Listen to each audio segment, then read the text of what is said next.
Hello, everyone, and welcome to the SGPN Fantasy Football Podcast. I like to punish myself, because I'm a bartender. I picked the Sunday morning time slot because, I bartend late Saturday nights, and, I feel like getting up early rocking this. I know it's a little bit later for you East Coasters. I'm joined by Justin Bruni, our fantastic editor-in-chief at the SGPN Fantasy Football Podcast. How you doing today? Doing good, doing good. I know it's Sunday. I mean, it's a little bit later for me, a little bit more early for you, but this is a day that we get on our knees and pray to our religion, the Yes, NFL. absolutely. Let's go. Yep. Sundays I have off in the restaurant business due to religious reasons. I do this, during football season, but I just continue it on during the off season. This is my Saturday. This is me kicking off my weekend. I have off Sundays and Mondays, so Nice. Happy to be here, ready to talk some free agency. But before we do that, I am just going to give a shout out to WinBet. Really quick, they bring you the SGPN Fantasy Football Podcast. WinBet is now live in Arizona, Colorado, Indiana, Louisiana, Michigan, New Jersey, New York, Tennessee, and Virginia. From boosted same-day parlays to live in-game odds, WinBet has what you need to win. Sign up today, bet $100 and get $100 at sportsgamblingpodcast.com/winbet. That's sportsgamblingpodcast.com/WINNBET. State restrictions apply. All right. Like I was saying, we were going to be talking about some free agency. It is right around the corner. So I figured we'd dive in, do some positional analysis. Everybody starting off with the quarterbacks. Yeah. It's a little bit, the quarterback's not an exciting, it's not a Russell Wilson got traded and everything. I don't anticipate any giant moves like that, but we do have some big names on the slate here. Maybe starting off with Daniel Jones. Of course, it's not typical that first round quarterbacks that, coming off a great year hit the market like this, but the Giants clearly were surprised with how well Daniel Jones played last year. And he had a fantastic year. It was, what do we have here? He's commanding maybe north of $45 million, it was reported, but then that was maybe, rumored maybe not to be the case after the fact. Bruni, do you have any thoughts on Daniel Jones? I know, he's rumored to maybe go back to the Giants, maybe on the franchise tag. Right. But, he's certainly going to have some other shooters unfortunately, as well. to lead off here. Yeah, unfortunately, to lead off here, I have a pretty bland take that he's most likely going back to the Giants. I think that him and Brian Dable were obviously a good match last season, and I feel like it may be difficult for him to kind of replicate the type of season he had this year with another team. So I do have Giants at the top of my list, but I do have some, dark horses that I think could still be in play, a la the AFC South. They need some QBs down there. Texans, Titans, Colts. Now, I expect the Texans and Colts to address the quarterback position in the draft, but do they want Dan Jones to kind of come in and maybe, fill the gap while they coach up a young QB? Not so sure. Not the plan that I would go with, but that's a very quarterback-hungry division. Those are like my dark horses. After the Giants, though, I do like the Packers and the Panthers. I think those are offenses that he would fit well in. Both teams have kind of turned into like run first committed offenses. So I feel like he could play well into those combinations. Obviously, we would need Aaron Rodgers to leave. We would need the Panthers to, kind of get a little bit more aggressive with the quarterback market. And they've been a little bit more quiet as of recently, I feel like. But again, they're going to need to get into the mix. So again, I think it's the Giants, kind of a bland, boring take there. I do think that they're probably going to tag him and just get a more, or a better feel, I should say, of, what he can do in year two in the Dable offense. If he takes a big leap forward, great. Then he'll get a bigger extension next summer, probably higher than the $45 million that he's asking. So again, not a very sexy pick, but I think it is the right pick. Yeah, I agree. It's hard to it's nearly unheard of for a team to let go of a quarterback, ascending young quarterback like that they drafted in the first round in free agency, no less. So, I anticipate them to tag me, and that's the smart decision. Daniel Jones has only shown us what he can do really for 1 year. He's had his moments in the first couple of years. He was a turnover, I use a fumbling machine. That's what I refer to as Daniel Jones. And Josh Allen had some of the little Daniel Jones in him a little bit at the end of last season. But he fixed that this year. He fixed up the turnover issues. He played really smart, especially, considering the wide receivers he was throwing to. I think he does deserve a chance to see what he can do, maybe with some improved wide receiver core. And, there's no reason to think he can't be, really be a successful fantasy quarterback. He had over 700 rushing yards last season. And we know that's a cheat code in fantasy football. So, even if his passing numbers are kind of pedestrian, he's locked in for a great fantasy role. So I'm excited to see what he can do this year, but I do agree it is smart for the Giants to franchise tag him to see what he can do one more year. Do you see that do you see that success sustaining going forward? He didn't have many wide receivers like we were saying last year, but we've seen fluky years. We've just seen maybe quarterbacks just have their day, and then maybe some film gets them figured out and everything. So you see the success continuing, especially if he returns to the Giants. Yeah, I mean, they have a ton of cap space. So even if they spend enough to tag him, they should have enough to still bring back Saquon and probably add a piece to the offense, whether it be a tight end, whether it be a receiver. But I mean, they're kind of a poor rich man at the receiver position. They've got Isaiah Hodgins, Darius Slayton had a nice reprise last year. He had a nice little bounce back season. I'm interested to see what they do with the tight end position. I think that's something that they could address in free agency. That'll be far more captivating to their roster than, say, restarting at quarterback, having Brian Dable have to, completely start from scratch with a brand new quarterback. So I think that they could be into that market. And yeah, I see this team taking a step forward. I mean, it was just year one with Brian Dable at the helm, better and simplistic play calling that minimized turnovers and, just produce a more efficient offense for Dan Jones and the Giants. So yeah, I feel like the project is going well so far, and they're probably going to continue to take another step forward in this division. I tend to think you're right, and I'm hoping so, because I've sent out some offers for Daniel Jones. I've got him for I think I sent out the 110 or 19 or 110 a week or two ago, and I got Daniel Jones, and I'm willing to buy him at that least first round price. Maybe even pushing into that 1.7, 1.8 pick. Getting a little pricier than that makes me feel a little nervous. I don't know if he, I would put him, above Anthony Richardson in a draft, probably, especially when we don't have that draft capital yet, just in a vacuum right this second. Definitely ahead of Will Levis. I don't know if he's in that Bryce Young, CJ Stroud, though, territory yet. So we will see what happens. I likely see him returning to the New York Giants, though. You are correct. Next up here, I have Derek Carr, who is a new free agent, unexpected, you might say, especially when Josh McDaniels came to town last year. We thought, Derek Carr might have his best season to date, but that was not the case. Despite finishing 11th in pass attempts, he was 19th in fantasy points per game, 4 straight years as a kind of a low-end, middling quarterback, too. Only really valuable in super flex leagues. Passing touchdowns, always kind of an issue, and that didn't change last year with Devontae Adams. Poor under pressure. And, he had a solid supporting cast last year. So, he's kind of, I've seen Jets and Saints rumored recently. Is there a place that you see Derek Carr, as, getting over this middling quarterback 2 hump, maybe getting to quarterback 1, or do you see kind of this no matter where he lands? No, I mean, I think that he's in a very good situation right now to pick, obviously, where he goes. He's going to be able to, kind of tailor the situation to best suit his abilities and, what he can do on the field.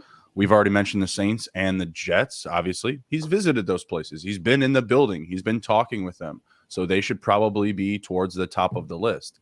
I don't love those locations, those landing spots for him. I prefer the Falcons. I think that's a very good situation for him in Atlanta. They still have the 8th pick where they could build around him and attack the draft. If they want to be very aggressive, they could go after a top receiver or move back and take, a position player that they feel is going to be available. But I like that start. Drake London, Kyle Pitts, even Tyler Algier. I don't think that it feels like they may not be going shopping for the running back position. Maybe they go out and get Derek Carr and another receiver. They also have a ton of cap space, and I feel like they're a move or two away on defense, from really pole vaulting up the division, which shouldn't be that hard. Like, I feel like this division should be sought out by Derek Carr. It's pretty favorable. The Bucs just won with an 8-9 record, and that team has their quarterback retiring. So the Bucs were the next team I had behind them. And again, like, I believe that the Jets and the Saints are players here. Like, they're going to be active, but everybody knows those teams. So I got the Falcons and the Bucs behind the Jets and the Saints, just because I feel like those situations are very good. Obviously, with the Bucs, you still have Mike Evans, Chris Godwin. I mean, I know everyone's, pooping on Leonard Fournette, but he still finishes an RB2. They've got Rashad White there. He's up and coming. Like, they've got some good weapons down there. I'm not sure, about maybe the push forward for Cade Otton, but they have a very interesting offense. Russ Gage, I didn't even mention him, right? Like, they have some depth there. So that's a favorable landing spot. I like the Falcons. Really, that whole division. Give me anywhere in the NFC South, I think is a good spot for him. And we know Derek Carr likes warm weather. He is notoriously poor in cold weather conditions. And the NFC South would do him favors there. Yeah, I don't know. I didn't mention Carolina, but like, do they feel like a player for you for Derek Carr? They haven't felt like it doesn't feel like they've been in those conversations. It doesn't feel like that's the direct. It feels like they're going to get a young quarterback if they're going to do it. It doesn't feel like it doesn't. They don't feel necessarily like next year is going to be their year. So Derek Carr feels like more of like a kind of a Band-Aid. Maybe if you're the Falcons, you may take that route if you're not impressed with Will Levis or Anthony Richardson with the 8th pick and you don't feel like moving up in the draft at all. I still think that's a possibility for the Falcons as well. But yeah, I just don't see any situation. I like that for the situation for the Falcons. For Pitts and Drake London, I think some consistency in that offense would be good for them. I don't love it for Garrett Wilson and the Jets. I don't know if that improves his stock at all. And yeah, I just don't see it any place that Derek Carr, any of these landing spots he goes where he's more than he was last year. I just don't see him getting past that quarterback 2 hump. Productive super flex quarterback, you're fine putting him in that super flex position, but he is not going to win you any leagues. Let me ask you this: to the Bucks, who would you prefer? Because I've heard this name floated around the Buccaneers: Carson Wentz or Derek Carr. Like for your Chris Godwin and your Mike Evans stock, who would you prefer go there? Probably Carson Wentz. I just feel like he's going to be a little bit more willing to heave it up to Mike Evans a little bit. I just especially Mike Evans, I feel like would do better with Carson Wentz. Chris Godwin, a possession receiver, would probably do well with either one. You might even say he would actually do better with Derek Carr, but overall, I think Carson Wentz, a little bit more prolific, would probably be a little bit better in that offense. But that neither of those are attractive options. That's what I'm saying. Like at the end of the day, these guys are gonna land on new teams. They're going to be starting quarterbacks week 1, and we're going to have to adapt to those situations with the other pieces around them, right? So we will see. Yeah, this is going to be a little bit of a carousel this offseason. If I've been saying, I think the Bucks maybe should just go with Trask, see what they got, and then not push their cap strapped issues down the line anymore. I think they need a little bit of a reset. Take this year as a rebuilding year and come back strong in 2024. But if they're rebuilding, wouldn't that be more likely for them to dish off of Mike Evans, Leonard? Yeah, Fournette? that's what I was going to say. Fournette and Mike Evans maybe don't fit into that mold, so maybe they move off of those two. Chris Godwin, should be good for the foreseeable future. You could hang on to him. Right. Baker Mayfield is the next man I have up here. I don't know if he has, I don't know if he has much besides, deep super flex leagues, in a spot start, or, if you're strong everywhere else, you're starting Baker Mayfield in the super flex spot. But, he had a strong, he was very productive, game manager for the Rams last year, brought some steadiness to the offense when it was a disaster after, Matthew Stafford wasn't healthy and the offense just wasn't performing. Shorter pocket passer, not super mobile, not going to add anything with his legs. So his fantasy value, probably isn't that great, like we were saying, but he's a capable super flex starter. 31st in QBR though last year, 29th in yards per attempt, 18th in accuracy rating. Playing good is relative for Baker Mayfield here. So he's going to be on a fringe starter. Somebody might bring him in, just as a bridge quarterback somewhere. Some of those teams that I've seen, Steelers as a backup to Kenny Pickett and the Saints, and then coming back to the Rams as a backup as well. But is there any destination? Maybe you see him, maybe the Tampa Bay or anything like that, maybe making a play for Baker Mayfield, bring him in as a potential starter? Nope. He cleared waivers, meaning no one wanted him. No one wanted him for free, right? So the Rams got him. I think he stays there. The dark horse that I have other than the Rams is Miami. I think him and Mike McDaniels, I think they get along. I think that they need a better backup than Teddy Bridgewater and Skylar Thompson. They obviously showed that last year. And a backup role, I could see him going down to Miami. I think him and Mike McDaniels would have a lot of fun calling plays on the sidelines. Hold your support. 2 short, scruffy guys, getting Smoking together. Yeah, I love it. All right, perfect. That's great. I can see it now. Baker Mayfield. Yeah, I mean, I think he's a capable backup quarterback in this league. I don't think he's going to be a starter anywhere other than maybe spot starts or a bridge quarterback down the line here. But I think that's probably smart.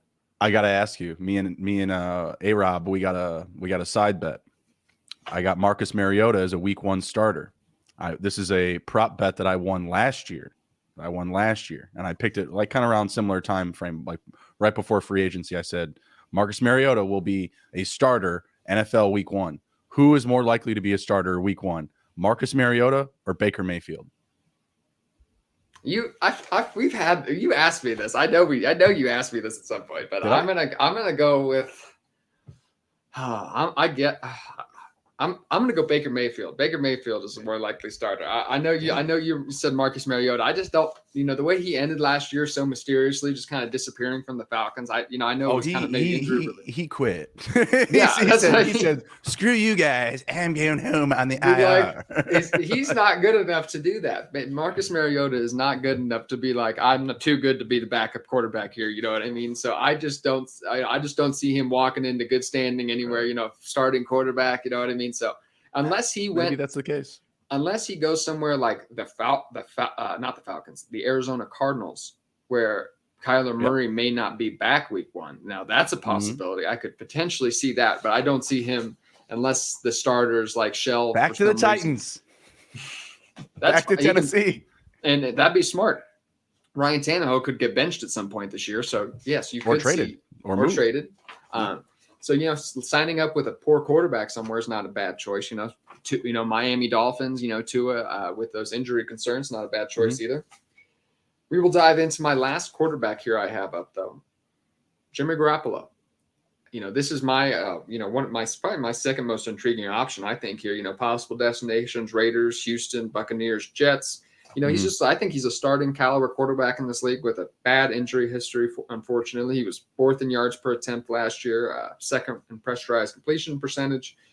Still just was 16th in QBR, low end quarterback too for fantasy purposes, but capable of playing up to the situation, I would say. So, I think somebody's going to bring. He's going to be a starter somewhere. I would think. I think he's going to take up one of these big name spots here. Whether that be the Jets or the Bucks. Something like that. Do you have a favorite? You have a favorite spot in mind at all? You just nailed them on the head, buddy. Bucks, Jets. That's what I wrote down. Bucks, Jets. Okay. I did. Yeah. I mean, I did write down the Colts as well, but it just feels like that's a position they're prioritizing at the top of the draft. No reason to have, Jimmy Garoppolo come in and compete with a guy that's just going to take over the job in at minimum a year, if they don't do it right away. So I think the Colts are a good pick just because like that area is very close to, he's from Illinois, but he played for Eastern Illinois, and in Indianapolis. They're very close. He has, kind of a following in that area. So, and better on taxes as well. Certainly keep more of your money than playing for the Jets.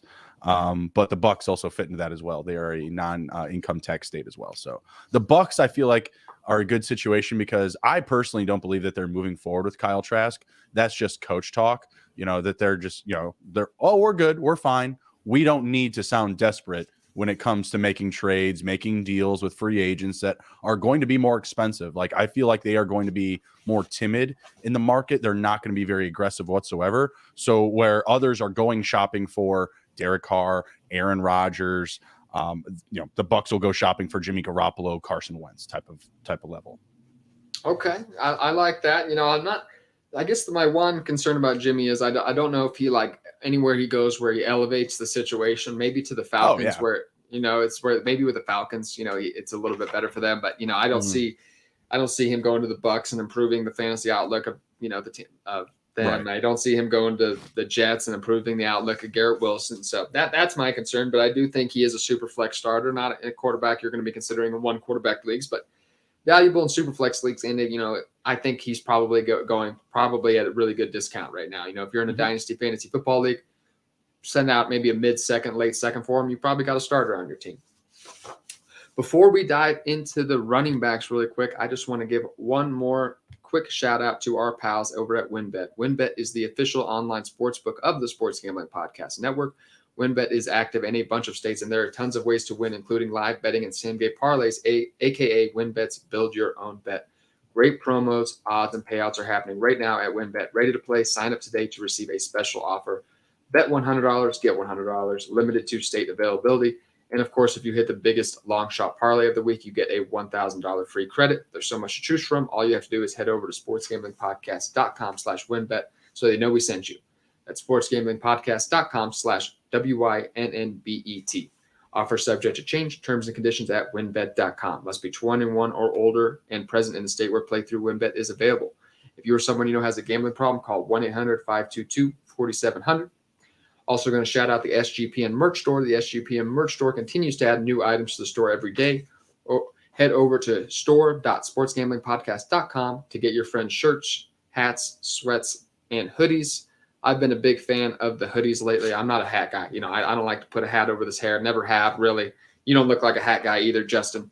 I don't see you wearing too many hats. No, I need you a are. hat, bro. This thing is I've seen the bandana that you have on a lot of your pods sometimes. That's fun. Yeah, that's but fun. No, it's no good, man. Like I need a haircut like yesterday or a week ago. Yeah, it's too long. So a lot of days, man, I wake up, man. I don't want to put the maple syrup up in my hair like this. I just got to throw on a hat. I've never been a hat guy. So I'm a big fan of the hoodies. So check those out on the SGPN merch store. With that, we will dive into the running backs. First man up here, leading off the class, Saquon Barkley. Mm-hmm. One of the most talented, if not the most talented running back in the league. Free agent, with an injury history. He means a lot to the Giants, though, and that's kind of, is it a good idea to spend a lot on the running back position? Maybe not, but Saquon Barkley is as a team leader. It means a lot in the locker room. Do the Giants feel pressured to bring back Saquon for that reason? Not Packers. I have the Patriots, Bears, and Texans as potential, other destinations for him. Commanded a huge opportunity show last year. It was actually healthy. Not overly, he's never been an overly efficient runner. And the Giants offensive line was a lot better last year. And he's just never, he's kind of a boomer bust runner, just 21 in breakaway run weight last year. And the receiving work just decreased a little bit. So, extremely talented, but sometimes makes some questionable decisions when he's running the ball a little bit. And we saw that receiving work decrease a little bit last year. I still think he's an elite fantasy running back. I still have him as a top 5 dynasty fantasy running back. Mm-hmm.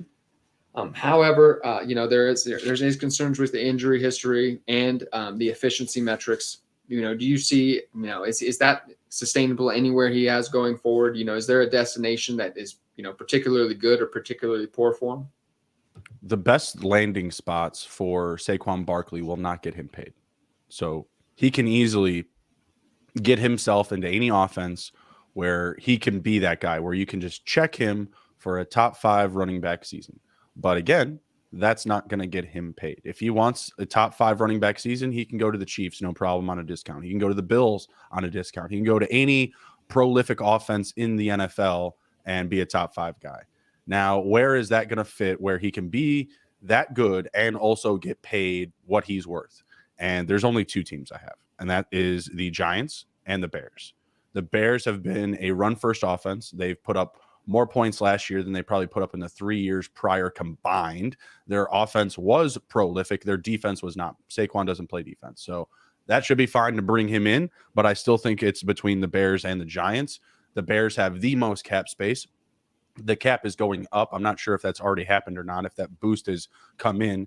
If it does after, today or some point in the upcoming weeks, then the Bears are going to be over $100 million in available cap. And they will be able to offer him a ridiculous contract. Now, it's really just, to me, what happens with Dan Jones. I think that's the big thing, because I feel like Saquon, and Brian Daboll and Dan Jones, obviously they showed they're a good tandem, last season. The offense was better. Saquon was a huge, huge part of that. Now, are they going to give him what he's worth? I think they do. I think they do. And I think it's really just going to be a bidding war between the 2 teams. And, Saquon Barkley's agent, it's time to work, buddy. Time to get the biggest haul that you can, because this money is, it's generational type of stuff for Saquon Barkley. You know what I mean? Like, his kids are going to eat off of this money. So I think he's going to make the decision that's best going to behoove himself. He's already had years where he's put up monster numbers. I think he's going to go get the check. As a running back, you probably should. No one's counting your Super Bowls as a running back typically. And as then obviously money is a lot more scarce than most positions. So I think that's probably smart to go ahead and get that money if you're Saquon Barkley.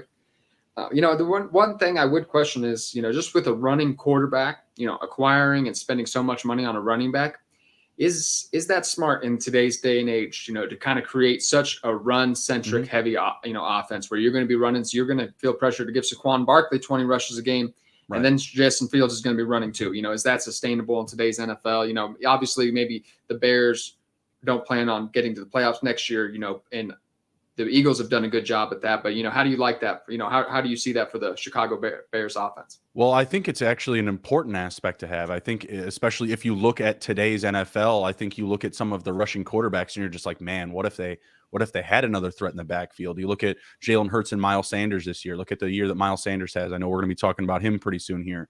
He had double-digit touchdowns after coming off a 1-touchdown season. Like, obviously, Jalen Hurts leaping forward was hugely impactful to his value and his production, right? And you still, again, look at that Eagles offense, which I think is kind of like, a very good blueprint for what the Bears could do this year. You have that QB1 that's going to take that immense leap forward in the passing game. You now bring in some more weapons to surround him to, make the offense a little bit more simplistic. I'm not saying for the Bears to go hire Nick Sirianni by any means, but, get you that big, possession receiver like an A.J. Brown, get that field opener like a Devontae Smith. And right now, free agency is just looming with all these opportunities. And that's why I think this, because both quarterbacks, Dan Jones and Justin Fields, are running quarterbacks. Justin Fields is more of the run first guy for sure, right? Like, I think we would both agree that Dan Jones' passing acumen probably just a smidge ahead of Justin Fields right now. Justin Fields, that's probably his biggest offseason opportunity, is to develop the passing game. He'll still be running first a lot next year. He ran for, I think it was over 1,200 yards this season. I just don't believe that hurts. I think it only helps the offense when you have, a dual-headed running game, because let's say you let David Montgomery walk, then you have Saquon. You're still bringing back Khalil Herbert, who, the dynasty community is absolutely buzzing about, and then Justin Fields. That's a 3-headed running monster. Now you add in another free agency wide receiver to the mix of Claypool, to Mooney, to even, dare I say, Cole Kmet. I'm not driving that bus right now, that's for sure. But even Cole Kmet, like you put yourself in a very good position, accumulating all those weapons. And I still feel at the end of, or at least the start on paper this year, it'll be a better situation than the Giants, because they are not most likely going to aggressively pursue a higher end wide receiver. If they're spending their money, it's going to be on Dan Jones and it's going to be on Saquon. But to the running question, like, I feel like it works. Like, there's plenty of opportunities where we've seen this with like Lamar Jackson. We saw what type of turnaround that brought to the running game and all the benefits that offered their running back. So, I mean, literally, like, any one of their running backs is an RB1 any given week, because the defense is always accounting for Lamar. So, like Gus Edwards, J.K. Dobbins, any week they could just absolutely break out because the defense is overcompensating for what they feel is the best runner. Yeah, I also think any improvement for the Chicago Bears offense around Justin Fields will be better for him. Yeah, you're gonna have to spend that money somehow, so you put that money to use. And Saquon Barkley, it's not. Don't save it, please. Oh my God, do not save that money. I mean, they legally make, like, there's a rule in the NFL, you have to spend almost all of it now. Like, so they literally have to. So I wouldn't worry about it. You guys are going to get some good players. Trading hopefully for a wide receiver for Justin Fields too, maybe potentially on the table. We will dive into Josh Jacobs, though, who is coming off of a 2,000-yard season. Who would have thought, coming into the year, Josh Jacobs? I mean, it was ridiculous, especially on Underdog Fantasy. Josh Jacobs going as the RB30, like at one point, awesome. It's like, what, why? Like, how? Like, I get it. Josh Jacobs wasn't sexy, you know what I mean? But this guy had finished as a top 15 running back each year. I was just scooping him up at almost every Underdog last year, and it really paid off. So, Hall of Fame game, baby. Remember, they made him play in the Hall of Fame, and everyone lost their minds. The narrative, yeah. That was the narrative. So Samir White's team because of that. And then it was like, oh, Amir Abdul is going to get receiving work over, why? Like, why? Why would that? Why? You know what I mean? So it didn't make much sense to me. So I was a beneficiary of having Josh Jacobs on a good amount of teams last year. But yeah, he does rumored actually, I was reading some reports, the Raiders and Josh Jacobs do have some mutual interest in getting something done. Number 1 in rushing yards last year, 8th in receiving yards. We saw some of that Alabama receiving work coming back to us. Number 3 in fantasy points per game.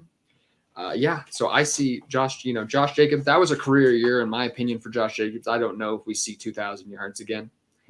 But I do think he's a very good running back, maybe for another year or two. He's not, an incredible talent where I see him pushing into his late 20s, but I do think he has a lot of tread on those tires left. Very young running back still. But yeah, the Raiders are a potential destination. I don't have it's a little, I don't have another great spot. The Bears, I guess, would be another potential destination. Do you have any favorite potential spots? Ones maybe that wouldn't be very good either. Least favorite spots, I guess, too. He's getting tagged. He's not leaving. Okay. The Raiders are going to absolutely throw this dude under the bus because he just had this amazing season, like you'd said, over 2,000 all-purpose yards, right? And now probably like the biggest opportunity for him to like get a generational contract similar to what Saquon Barkley could demand on this market. He's going to get tagged. He's going to regress this season, and he's never going to get the window again. It sucks. Yeah, that's what they should. I mean, running backs have to. I don't know, but they need to fix the running backs for the contract. Just like they play this horrible position. It's very important on the football field, but it's just such an injury risk, and they fall off. So NFL teams get away with not paying anybody. I am not an advocate of the franchise tag. I think it is the most ridiculous. Yeah, it's crazy, right? It's the most ridiculous tool that they have, especially the situation that I just laid out. Josh Jacobs just had the best season he's probably ever going to have. He will not get paid for it. He's not going to, make up for it financially, right? So do it again. Again, I guess they could let him walk, but why? For the Raiders, it makes sense to tag him. I don't like it, but it does from a business aspect. But we just saw what the Packers just restructured a couple of contracts and freed up $28 million. That's a contract. That's 2 contracts, 4 contracts. What do you do? What are we talking about? It's so easy for these teams to just make money, appear out of nowhere by just giving someone their signing bonus, just paying them ahead of time, or restructuring literally half of a contract into a bonus. What? The rules that they're allowed to play with are just so fast and loose. I just don't know why they need a franchise tag. They can kick it down the line. They can spread out a contract for over 10 years. We'll pay this guy $3 million against the cap for next 20 years. You know what I mean? So they all do stuff like that. So why do you need a franchise tag then when you can just make money appear? It doesn't make any sense. It's just a form of, controlling contracts and not allowing players to have leverage. Lamar Jackson getting tagged, that's bullshit. The most important position, bar none, if there was a rule change, that's the first position that gets taken off the list is quarterbacks, for how important they are, the health risk that they have to put themselves at. I'm sorry, we've never we saw what happened with DeMar Hamlin. That was a freak accident, right? But look at Joe Theismann, Alex Smith level injuries. You know what I mean? The only thing I could compare to those guys is maybe Johnny Knox of the Bears. You remember when his back bent literally in half, and backwards like an accordion. You know what I mean? It's a super dangerous position. Yeah, you can play it for a very long time if you do it right. If you stay healthy, I honestly just stay lucky. But that's a terrible situation to be in, and obviously in Lamar's scenario, he's going to absolutely get taken advantage of because he's trying to represent himself. It's. So many advantages go to the owners. Who's even running the NFLPA these days? Whoever does the negotiations every 10 years or so for the collective bargaining agreement, the NFL has the worst ones out of any of the major sports negotiations always. So, for the NFL players at least. So I do feel for him there. I know you say Josh Jacobs just had his best year. Where do you think he settled? Where do you maybe see him in the dynasty landscape? Where do you see him settling in? Is he mid-tier running back 1, low-tier running back 1? I think he's probably the back end of RB1 territory right now. Okay. I just think that there's just so many of these young weapons coming up. I would rather have Bijan Robinson over him. Right? Yeah. Bijan Robinson's my RB1. Just on the board, just RB1 in dynasty? RB1 in dynasty. Absolutely. Okay, gotcha. That's where I'm at with Bijan. Okay. I was this aggressive with Saquon years ago. Now that maybe you can argue that didn't pay off for me, but I took Saquon Barkley at 1.4 in a couple startups that year. Nice. And, I was very aggressive on him and people made fun of me.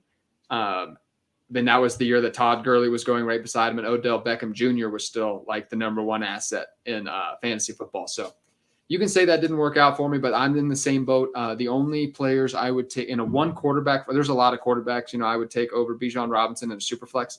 Mhm. One quarterback, I would take Justin Jefferson, Jamar Chase, maybe CD Lamb. Maybe. Okay. I maybe. That's a CeeDee Lamb, little that's rich it. for me for CD, but I get it. He's really young. I get it. I like CeeDee Lamb a lot. I think, Mhm. past those two top receivers, I think there's a large gap, I think between those top two and the next player, but I do have CD up as my next guy there. Maybe Yeah, even that's fair. Bijan Robinson, depending on the landing spot. But with that, we will dive into my next player. You mentioned it before, Miles Sanders. Man, Mhm. he really tailed off. It seemed like we were going to see a real strong Miles Sanders year. He was having a great fantasy season, and he really just tailed off at the end of last year. Really bad playoff run. Final 5 games, including the 3 games in the playoffs, never over a 41.5% snap share. From weeks 15 to 18, his best fantasy finish was RB 37. Just wasn't used at the end of last year. Didn't particularly fall off in any efficiency metrics or anything like that. We just saw the offense just shift away from him a little bit. So clearly, he's probably not. I know he's petitioned Philadelphia. I don't care what you do with me, bring me back. That's what he's saying in media recently. But Mhm. Miles Sanders, he probably will end up somewhere else, and I think that would be beneficial to him to end up somewhere else. Just being, getting out from the Philadelphia. Philadelphia has never used him to his fullest capabilities. Do you have any, maybe favorite destinations, and maybe where you see him fitting in the dynasty fantasy football landscape? Yeah, I definitely see him taking a potential team-friendly contract to stay in Philly. I think that should definitely be on the table. It doesn't feel like the Eagles are going to be, super aggressive outside of the draft for a running back. I don't think that they're going to play the market. I think that they will draft their next running back. It just, do they want to bring in, that running back to be mixed in with Boston Scott and and Kenneth Gainwell, or would they maybe let Boston Scott walk and bring back Miles Sanders on the cheap? That's what I would do, just because you had so much success with him in the offense last season, and there's not going to be one running back that's just going to demand the ball, with volume over the rest of them, including Jalen Hurts. The only other destination other than the Eagles that I put down was the Broncos. We've heard that Javonte Williams could be sidelined well into the start of next season, and I think that situation is going to be very interesting. With obviously Sean Payton as a head coach, they brought in Joe Lombardi, I believe, now to be the offensive coordinator. I think that team is going to pass a lot, and I think that they could use Miles Sanders well in a rotation, whatever the rest of that rotation looks like, with Williams still sidelined. I just think that Williams and Sanders, once healthy, would make a very good tandem. And we've seen Peyton utilize multiple running backs with efficiency in the past. I think that would be a good landing spot, and somewhere where he could get, a friendly contract. I like all those picks. Denver would be very interesting with Sean Payton, a little bit of revamp, supplementing, Javonte Williams likely won't be back at full strength most of next season. So, yes, going to Denver and intriguing, maybe the offense improves quite a bit. So, but yeah, I see Miles Sanders as more, it's really desolate past the top, like 18 running backs, 15 running backs in Dynasty, especially if you don't include without including the rookie class. So, he fits somewhere in that back end RB2 range, which is, which isn't saying much actually in Dynasty terms, in my opinion. Right. I would, he'll probably slide even further, probably in RB3 territory as we include the rookies. Agreed. So, I see him, maybe, worth maybe mid to late second in value, depending on where he lanes, especially, he's not someone you push to acquire right now. This isn't the time you acquire running backs like him. Wait a little bit more closer to the season. Or, if somebody you had mentioned the Patriots for Barkley, that could make sense too for Sanders. If they move on from Dame Harris, I could see him supplementing that role. That would be that. Now that would just be Ramondre Stevenson torpedo. That torpedo to his value. Just of course, that's exactly what Bill Belichick would do. I don't think it does. I mean, honestly, like I've been a little bit lower on Ramondre for like best ball so far, just because he's RB12. That seems a little bit high. I'm in agreement with you there. Just haven't been very aggressive with him, and I thought I was going to be. I was kind of excited, but I've been drafting a lot of like Travis Etienne at that same ADP over him. I'm a little bit more excited about that offense with the Jaguars. So I'd like to see some dominoes fall in New England before I start getting excited about, the prospects of getting their guys. We will see. The Patriots love just ruining running backs' fantasy careers. That's what they do. But before we dive into the wide receivers, I am going to give a shout out to our friends over at Underdog Fantasy. We are also brought to you by Underdog Fantasy. Underdog is your home for off-season NFL best ball drafts, but they also got you covered for a ton of other daily games, including NBA, NHL, and PGA. Underdog Fantasy is a great way to get down on your favorite player props if they're not available in your state. Head over to underdogfantasy.com and use promo code SGPN for a 100% deposit up to $100. That's underdogfantasy.com, promo code SGPN. And we are back, everybody, for those listening to the podcast on other platforms. We just got done with getting some other great shout outs. We also, want to thank you for watching on YouTube, and make sure to give us a subscribe. That would mean so much. It helps us continuing to bring you this show and everything. If you listen to this on Apple, if you wouldn't mind giving us a 5, if you enjoy the show, giving us a 5-star rating and, writing a review, we would love that as well. We are very appreciative of you for all who have done that. But yes, we will dive into the wide receivers. This is not an exciting wide receiver class. There aren't a lot of names, unfortunately, for Justin Fields and your Chicago Bears. But, there are some productive names here. I will lead off here first with Juju Smith-Schuster. Coming off a productive year in Kansas City, 933 yards, just 3 touchdowns, though, wide receiver 27. Strong stretches of production, strong stretches of, being in the background as well. Had a tapered off toward the end of the season, wasn't having a great playoff run until the Super Bowl, 7 catches for 53 yards, some big catches though. So he did leave as a Kansas City Chief fan, he left a sweet taste in our mouth at the end of the season. We remember, because of the Super Bowl, we remember fondly Juju Smith-Schuster. Not likely, just being a possession slot guy, he's not likely to command a lot. That's just not what people pay for in the league. He's not likely going to command a lot of money in free agency. However, he was very productive in Kansas City, kind of resurrected his career, as A.J. Brown alluded to, with Patrick Mahomes, which is a funny, a quick side note. If you haven't seen Juju Smith-Schuster trashing that guy who held him and online and then getting absolutely smoked by A.J. Brown online, it's worth checking out. But, Justin, Juju Smith-Schuster, I think we know what he is at this point. That those first couple of years, that first year at least, was a fluke season playing with Antonio Brown, and now he's probably more of a wide receiver 3 kind of guy. Obviously, in my opinion, his fantasy value coming back with Kansas City Chiefs would obviously be best for his fantasy value. What do you think? Yeah, I think that would be best for his value, and that's the first team that I have on the list here. I think that they'll bring him back for another team-friendly contract, if not the same value, like $10 million. I think that's pretty fair off the season that he just had. A couple of other teams that I put down here were the Vikings and the Browns.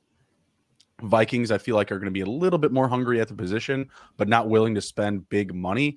Obviously, you have Adam Thielen on the way down. I don't know how they feel about Jalen Naylor, about KJ Osborne. I like those guys. Like I've actually stacked them up on a couple of dynasty teams just to kind of see what happens there. If they don't, play the market whatsoever, I think that those names could be fruitful returns down the stretch of the season. Maybe not to start the year, but you wait for an injury to happen, like an Adam Thielen injury. If something were to happen in their running game, you have Madison, most likely leaving for free agency. So if Cook was hurt, like who do they lean on, right? I feel like they could go more vertical. And I think Juju in general just would want to be in a pass-heavy offense. I think that's what he was pursuing when coming to Kansas City. So if, the numbers aren't working with KC, I think Minnesota could be a decent value. And then, this is the revenge play, going back to the AFC North, going to the Browns. I think that they could use some help at wide receiver. I'm not saying that it's he'll be light years better than DPJ by any means, but I think adding that depth, like supplementing, another kind of veteran receiver for, Kareem Hunt, who I think is going to be on the way out, I think would be a good idea for them. I think that they should probably play that market. And I think that Juju is kind of like an adequate target. Like another guy that I have on the Browns that we're going to be talking about is Allen Lazard. I think both of those guys are kind of comparable to what they're going to demand contract wise, and teams don't have to be overly aggressive trying to pursue them with contracts, right? But they would be good fits in that type of offense. I like that, especially the Vikings pick. I like that one a lot, especially playing opposite Justin Jefferson, playing, it kind of brings back Antonio Brown vibes, playing opposite another elite receiver, Right. was very fruitful for Juju Smith-Schuster in the past. He'd be facing some softer coverage. That's a good pick. I like the Browns too, playing with an elite quarterback, just like Patrick. We'll see.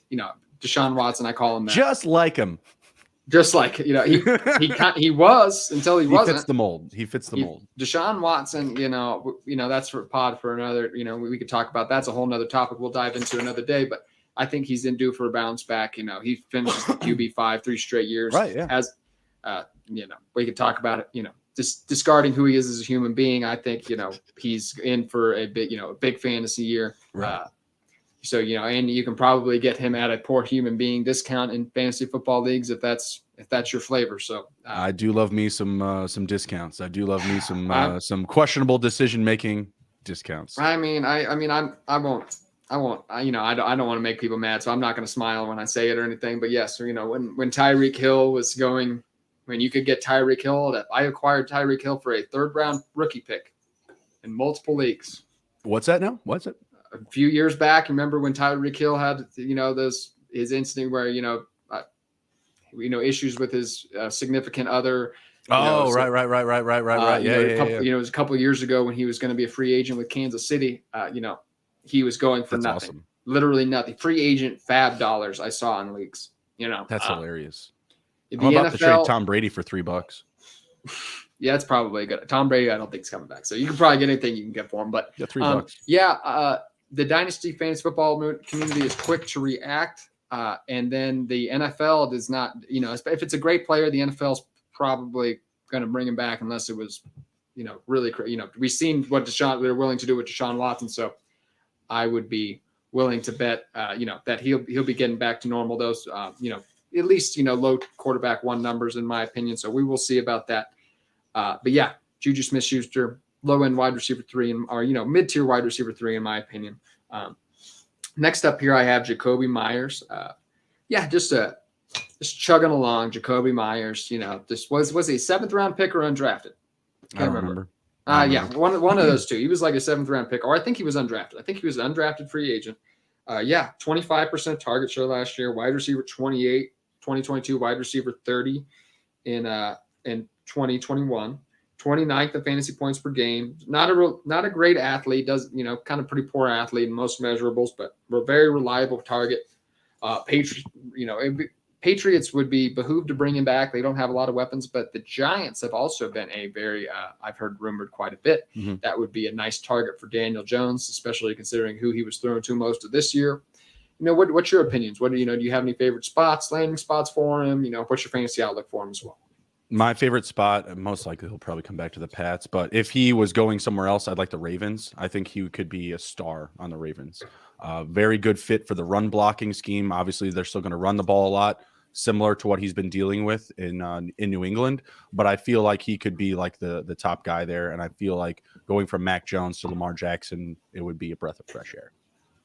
That's that's an interesting one. I think that's a great real life fit. I don't know if fantasy that I don't know if he's going to be super. He'd be boom and bust. A little bit with Lamar Jackson, in my opinion. Yeah, in fantasy, I think we all want to see him go to the Bills. I've heard that rumored as well. Oh, that would be interesting. That would be a stab. Kind of a little division rival getting a stab in the back, and also getting upping a. The Bills are dying for another wide receiver.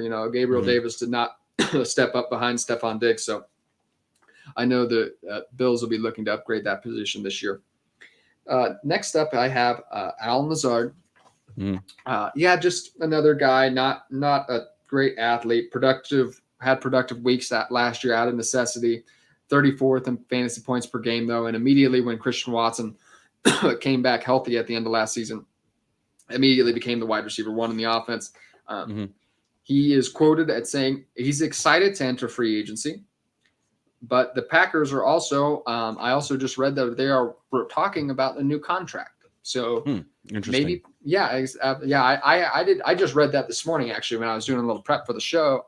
I noticed, I thought he maybe was on his way out the door, but in the last day or two, there's some articles suggesting that Alan Lazard and the Packers are working on a contract. So, that would surprise me.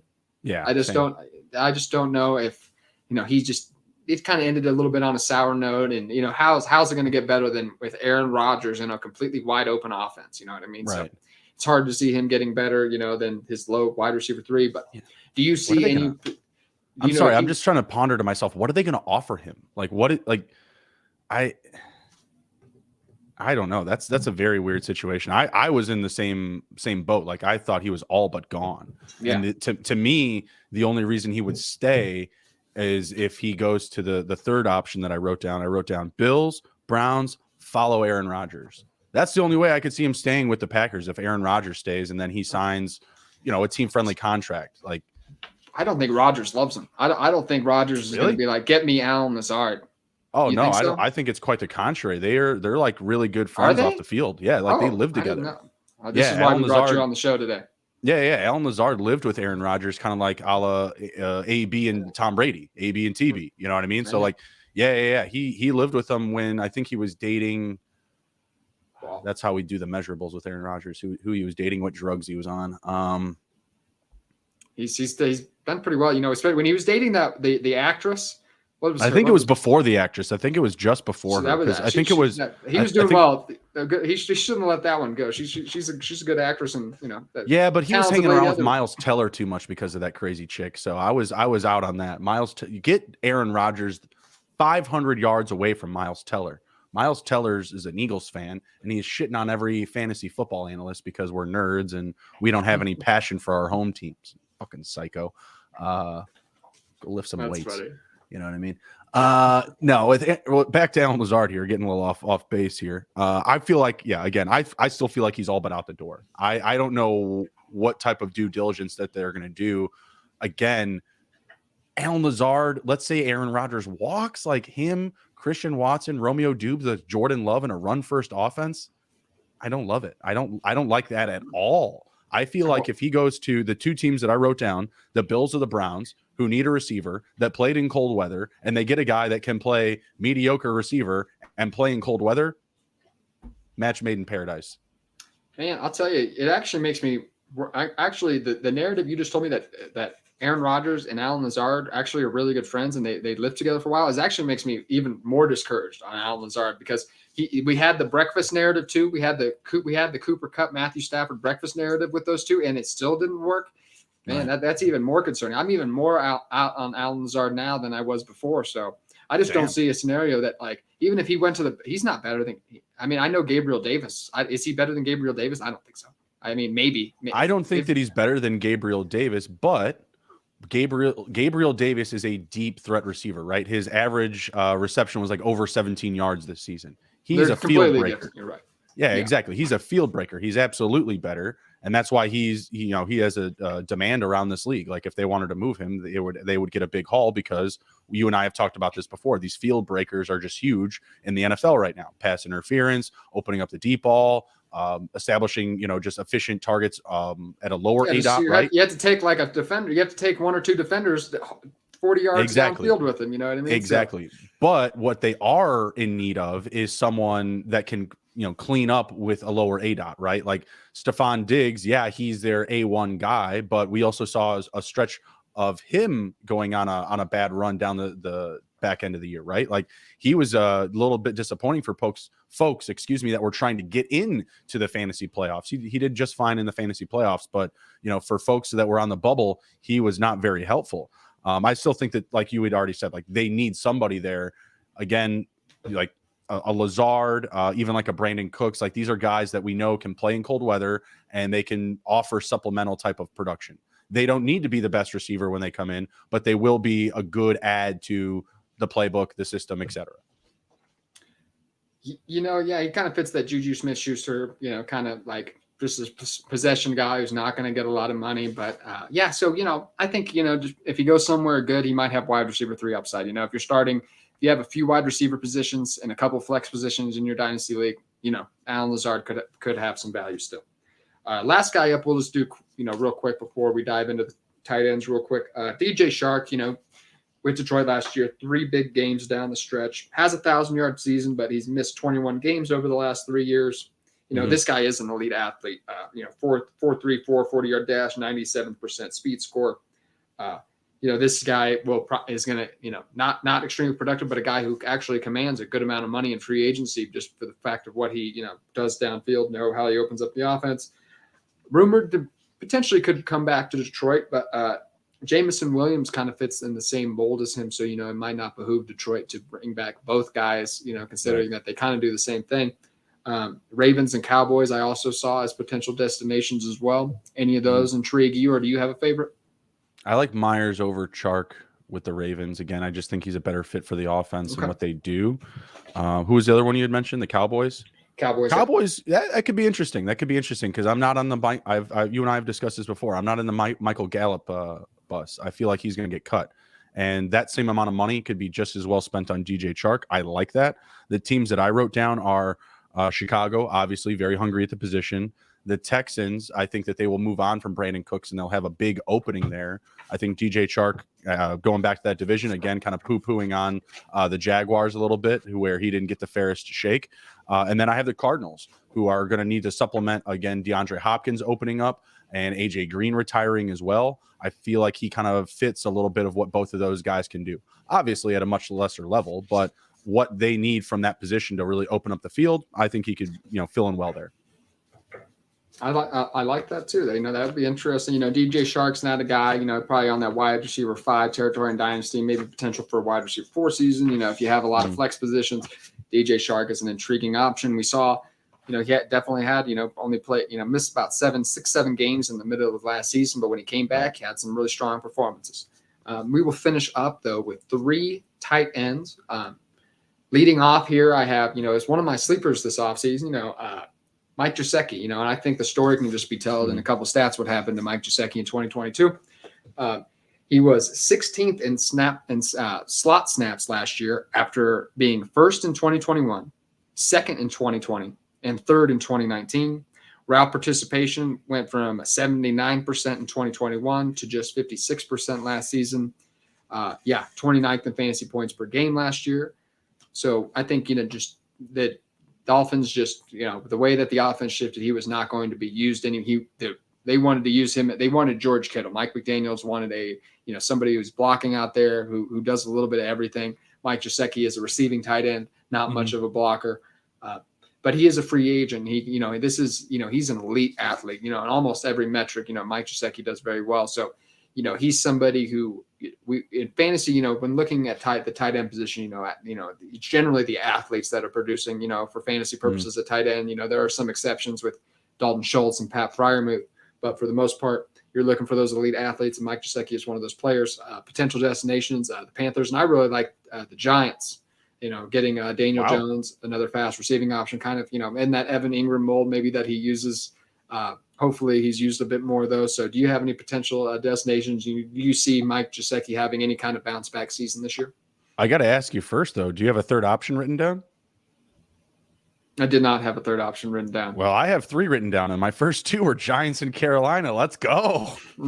Let's go. There you go. Yeah. On the same page here. I mean, it's a very thirsty position right now in the NFL. Like, pretty much every team other than the Vikings could take a tight end in the NFC North right now. Like, Detroit just lost Hawkinson to the Vikings.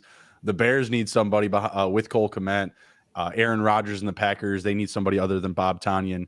I like the Giants. I like the Carolina. Both are needy. Both are thirsty at the position. Both have some cap to spend.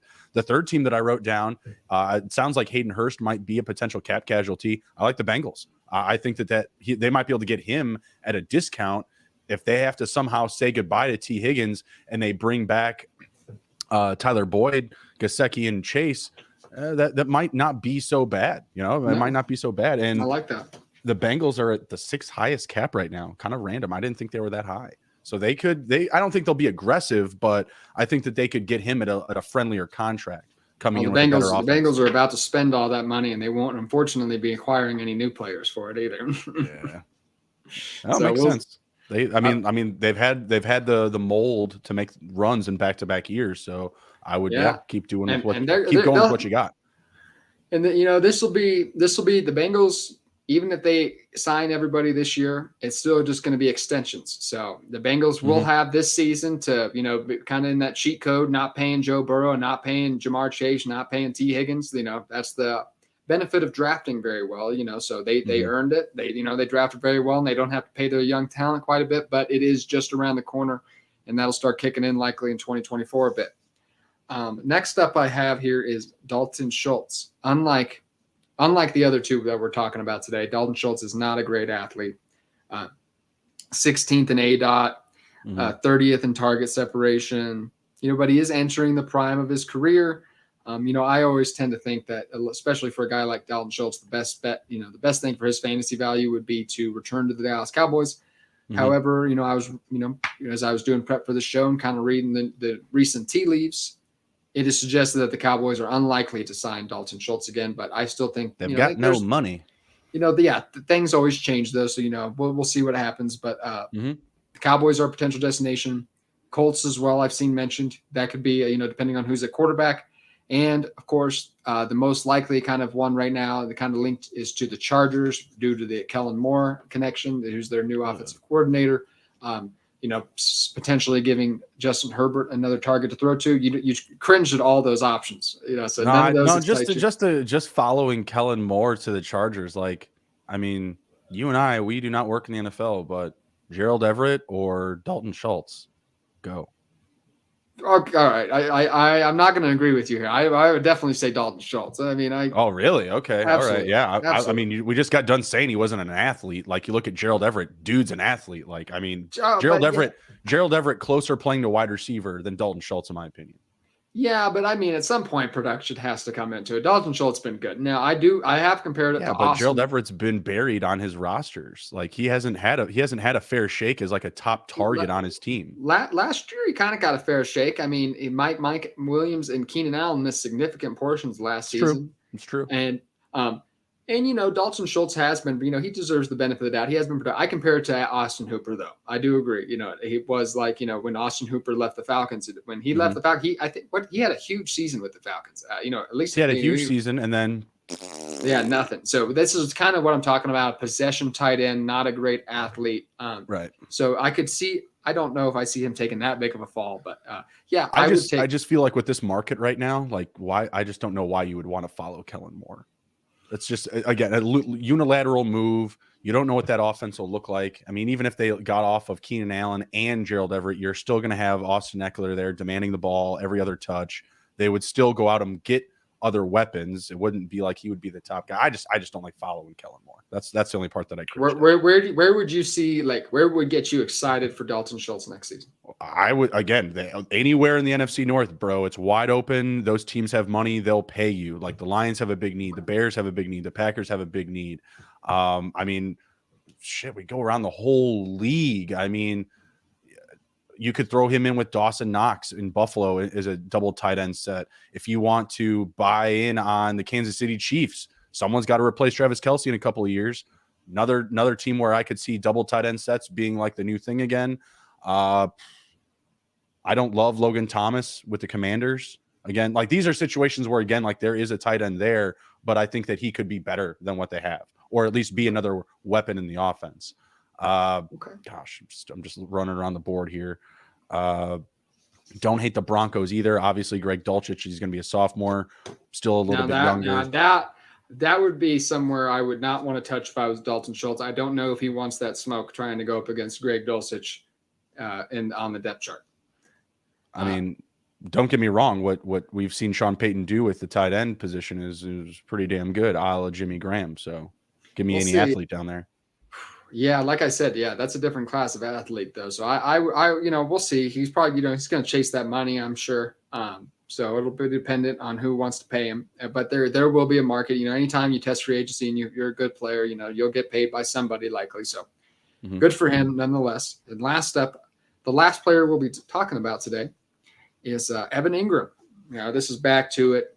Elite athlete. 100th percentile on the 40-yard dash, 97th percentile speed score, 87th percentile burst score, 90th percentile agility, 93rd catch radius. I mean, in the 90th to high 80s in every category. Not a spring chicken anymore, though. 29 years old in 2023. Number one slot snaps last year. Relished in the role with Jacksonville. Had some issues with drops, maybe a little bit toward the beginning of the season, but really came on strong at the end of the year. But man, he was the tight end 5 this last season, tight end 5 in 2017, his rookie season. A lot of middling, injury riddled years, poor production for a few years there. Right. But yeah, he's free agent this year. Discussed he wants to come back. Trevor Lawrence is petitioning for him to return to Jacksonville, but we will see Calvin Ridley probably in a Jacksonville uniform this year as well. So that clouds up the target situation a little bit. I didn't really have another, I was trying to dive in, try to find another option for Evan Ingram. One hasn't emerged for him yet, but some of the options we've discussed already, like you said, the NFC North will be tight end hungry. Do you have any, I know you're going to say that the NFC North and all those, would be great fits for him probably. Any other potential destinations? I didn't put those teams down for him just because, again, I'd kind of already listed them. I knew that we were going to run through them. So, of course, they should be on the table as well. Bears have a ton of cap if they want to spend money on them. I don't think that they will. I have down the Jags returning. I think that's the best scenario. It's a very deep talent group. You're going to be playing again alongside Christian Kirk, who you're already comfortable with this past season. You have both. I don't know if Marvin Jones is coming back, but you still have Zay Jones there. You're adding Calvin Ridley. You have Travis Etienne. It's a great offense to be a part of, and he doesn't have to be like this big concentration on the defense, right? Like he doesn't have to be accounted for with any severity. So I don't think that he should go to a team where he's going to be more exposed to more coverage. So I went with the Cowboys and the Seahawks behind the Jaguars if he does not return. Cowboys, again, would be hungry from a Dalton Schultz exit. I would not hate if they cleared cap to make a move on him or get a team-friendly deal. But again, in that situation, he would be more included and be more exposed to defensive coverage. And then the Seahawks, I just thought was kind of, obviously it's a downgrade at the quarterback from Trevor Lawrence to Geno Smith, but I felt like the comp was actually kind of comparable to the situation in Jacksonville because you have two really good receivers in Metcalf and Lockett. You have a strong up-and-coming running back in Kenneth Walker, and then he would kind of be that next guy, and he's he's not like high exposure rate to the defense, but at the same time, like he would be kind of hidden behind those three heavy hitters. I think that would be a good fit there. And the season that we just saw from Geno Smith, his completion rate and how accurate he was, I think that would be a good match for obviously a Evan Ingram who has been, woeful, we'll say, dropping the ball in the past. Yes, that was an issue. And, it did emerge last season too. So, there's always a risk, especially with tight ends, that was his best we'll see from Evan Ingram. And, it's going to be hard for him to do that again. I don't want to take the risk at nearly tight end 5, but that's not really where he's going in draft. He's going as a low tight end 1. So, I think that's properly ranked. So I'm fine getting some Evan Ingram. I think he's tight end 10, maybe on Underdog Fantasy. So not a bad price tag, around 9 or 10 or so. So, but that's it. We wrapped up the free agency period. Those are some of the bigger names. Obviously, there's a lot more intriguing fantasy options. And, I'm here in Dynasty Fantasy Football Leagues. You'll want to be paying close attention, trying to get a leg up on the rest of your league mates. So hopefully we gave you some actionable information. But yes, be on the lookout for more content from SGPN. We'll be doing a lot of rookie content this year. Of course, Dave Heilman's all over that on YouTube and everything, which, of course, if you wouldn't mind giving us a little subscribe, right, writing a review, giving us a rating wherever you're listening to, we'd really appreciate it. Justin, you got anything going on this week? No. Getting out articles. We're going to be hitting March this week. So we got a couple of weeks here until free agency kicks off. So yeah, I'll be, getting down, doing some chants and some Yahweh stuff to, bring on the good juju for the Bears. This is Christmas for the Bears. It's been coming for a year. You set up for this, so enjoy it. Enjoy spending that money. Hopefully you get some nice players for Justin Fields to work with. Number 1 pick in the draft too. So yes, of course, this is a big off season for you. I hope it turns out well for you. I hope you get a haul for the first pick. Hopefully that'd be the ideal scenario for you, I'm sure. That would be. I wanted to ask you about one of these trades that I just yes, did. yes, I remember you saying I got to ask you about your Jalen Hurts check-in. So I traded Jalen Hurts for 3 firsts, 2 seconds, and 2 thirds. What kind of firsts are we talking about? 106. I already had the 104. All right. Then the firsts are just next year, like the following sequential years. So 2024 first. 2024 first or 125? 124, 125, 106. And 106. Okay. And okay, that's tough because a second this year, a second next year, third next year, third 2025. Thirds aren't really that important. It's close. It's I don't love always pushing. Like, do I? I think in 3 years, I think this trade is probably going to look good for you. I don't like waiting that long for my return. I don't typically, you know what I mean. I don't like 2025 is a long ways away still. So 2025 off season, I think you're going to be like you look back and be like, oh man, I got a nice haul for Jalen Hurts. But I don't like waiting 2 years for that. So I would want 3 first. If I got 224 first, I would be really excited about this trade. Then I'd be like, whoa, now we're cooking with gas. But that has me a little bit more thinking it's pretty even. That's pretty fair value for Jalen Hurts. That's still, you got a haul for him, so that's nice. That 2024 first is going to be good. 2025, I haven't read up on that class. I'm not familiar with the 2025 class particularly yet. So we will see. But this was my worst dynasty team. So I mentioned I already had the 104. Okay. That's the best pick that I had. All right. Well, and honestly, this team in particular was kind of like an alt team. I never started the draft with 2 quarterbacks in a startup. I went like back to back Lamar Jackson, Jalen Hurts. So I kind of like knew from the start, like, this is going to be a project. This is going to be kind of a wonky season because I didn't really get into these top guys. I'll be all good. It's a weird league too. Like we have like 2 IDP spots, like just 2. Interesting. It's kind of weird, but I caught some slack for it on the Twitter machine. No big deal. But I just thought it was funny for the people that were just like, it's not enough. It's not enough. Like bro, like the perfect storm that people are like detailing is like 5 first-round picks and 3 seconds. And like, it's just not going to happen, but that's what I'm saying. Like, yeah, in the most perfect ideal situation, yes, I would be able to target a team that has already acquired like a massive accumulation of picks, right? Like that would be the most ideal situation. That just doesn't happen in every league. I sold Patrick Mahomes for 423 firsts and a second in one of my leagues. So when this person said that, I shared my Patrick Mahomes acquirement trade. Let me pull it up here. Because that one, like if they're saying that 5 firsts and 3 seconds for Jalen Hurts is, adequate, then what I traded to get Derek Carr, what I traded to get Mahomes, why can't I find it? Would have been an absolute steal. It was Derek Carr, it was Breece Hall, it was Tim Patrick, and then just like not important picks. Oh man, that is rough. That's a bad trade for whoever sold Patrick Mahomes for that. Ouch. I'm trying to find it. I know it was like a first for next year, a second for next year, a third for next year, but it was like I don't even think there was a first for this upcoming season. I think, like I said, the big issue I think people have with your trade is likely that that 25 first is so far away. It's not necessarily bad value, just that you have to wait a little while for that return. Right. So. I don't typically, I don't like to touch my picks farther than 1 year out. I don't like to trade my picks that are 2 years out. And I don't usually acquire, like, unless they're looking to acquire a player that I don't really care about. And I think it's a bargain selling him for a first round pick. And they're willy nilly throwing away their first picks or something like that. I typically don't acquire picks that future out either, but yeah, here it is. So it was Carr, Tim Patrick, Breece Hall, obviously like the best asset in the trade for sure, Breece Hall, and then a 2023 second, a 2023 third. That's it. That's bad. And then a 2024 first, 2024 second, 2024 third. Like mind blown. Yeah, that's 2 quarters, couple dimes, few nickels, and 5 pennies for Patrick Mahomes. Yeah. That's like, everyone always wants to call it out. There was last year I traded Joe Burrow and what was it? 2 seconds for Patrick Mahomes, 2 firsts, and Leonard Fournette. Wait, what?